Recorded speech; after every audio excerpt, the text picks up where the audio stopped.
Hey everybody, it's Lisa, owner of Peaches Skincare. Wear a hat. If you see me outside, I've got my lifeguard hat on. Get that blood flowing. It's like working out the arms or your muscles of your leg.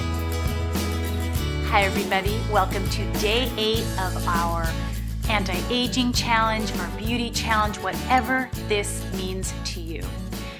If you're new to my channel, my name is Lisa. I'm the owner of Peaches Skincare. I'm a holistic master esthetician of over 30 years. I'm 54, almost 55 years old, and I do nothing invasive to my skin, and I don't even wear foundation or concealer.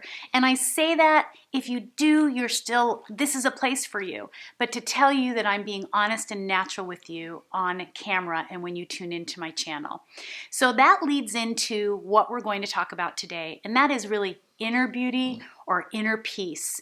And so I wanted to start off by telling you a little story about someone that I was talking with today. And some of the people that have bought product from me or they've done a consultation, they have my email or they have my direct line, and they may reach out to me at times and ask me things or share beautiful stories. And one of them today shared a story about how she was feeling insecure. She had had breast cancer, she had had her breast removed, and decided not to have reconstruction, and just how insecure she had been. When she looks at other influencers or YouTube channels, I hear this a lot from so many people. And what I told her is a story about myself and something that makes me feel a little uncomfortable.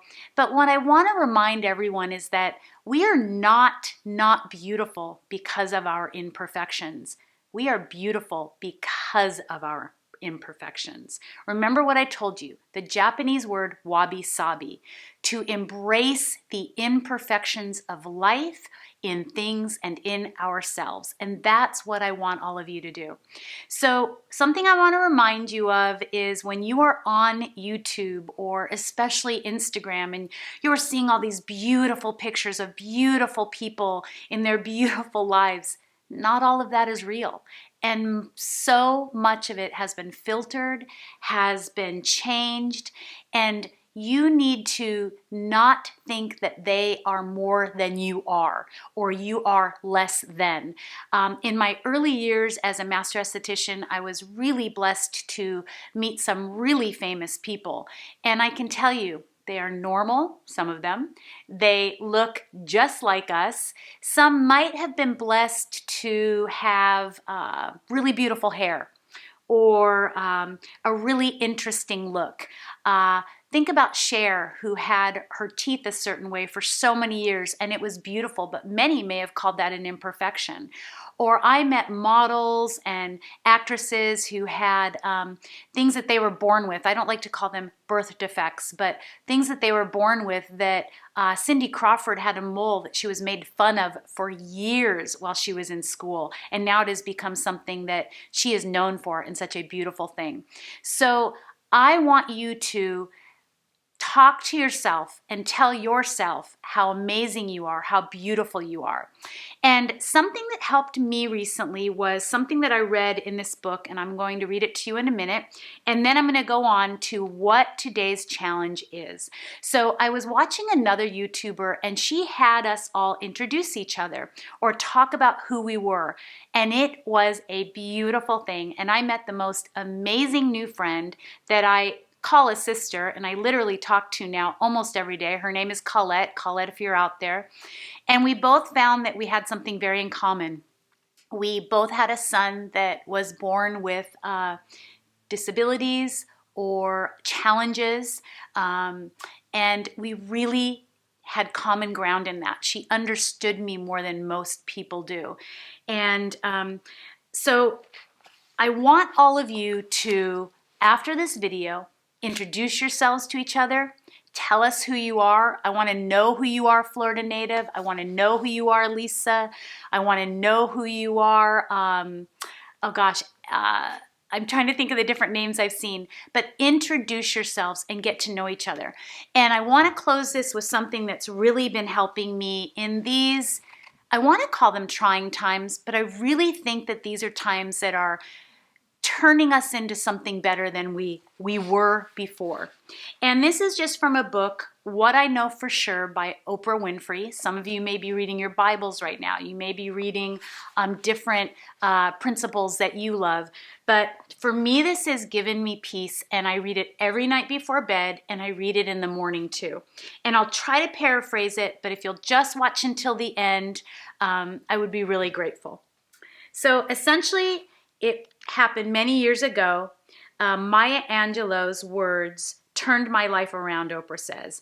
I was on the phone with her, sitting in my bathroom with my door closed and the toilet lid down, weeping so uncontrollably that I was incoherent. Stop it, Maya chided. Stop it right now and say thank you. But you don't understand, I sobbed. To this day, I can't remember what it was that had me so far gone, which only proves the point that Maya was trying to make. I do understand, she told me. I want to hear you say it out loud. Thank you. Tentatively, I repeated, thank you, and then snuffled some more. But what am I saying thank you for? You're saying thank you, Maya said, because your faith is so strong that you don't doubt that whatever the problem, you will get through it. You're saying thank you because you know that even in the eye of the storm, God has put a rainbow in the clouds. You are saying thank you because you know there's no problem created that can compare to the creator of all things. So say thank you. So I did, and I still do. Being grateful all the time isn't easy, but it's when you feel least thankful that you are most in need of what gratitude can give you. Perspective. Gratitude can transform any situation. It alters your vibration, moving you from negative energy to positive. It's the quickest, easiest, most powerful way to affect change in your life. This I know for sure. Here's the gift of gratitude. In order to feel it, your ego has to take a back seat. What shows up in its place is greater compassion and understanding. Instead of being frustrated, you choose appreciation. And the more grateful you become, the more you have to be grateful for. Maya Angelou was right. Whatever you're going through, you will do just that. Go through it. It will pass. So say thank you because you know a rainbow is coming. I know that's not necessarily having to do with how you feel about yourself, but I think gratitude and gratefulness and just knowing you're going to get through something can really change how you're feeling about yourself and things going on in your world. So introduce each other below. I hope you enjoyed this video. I hope you subscribe, and I hope you like, and I'll see you on day number 9.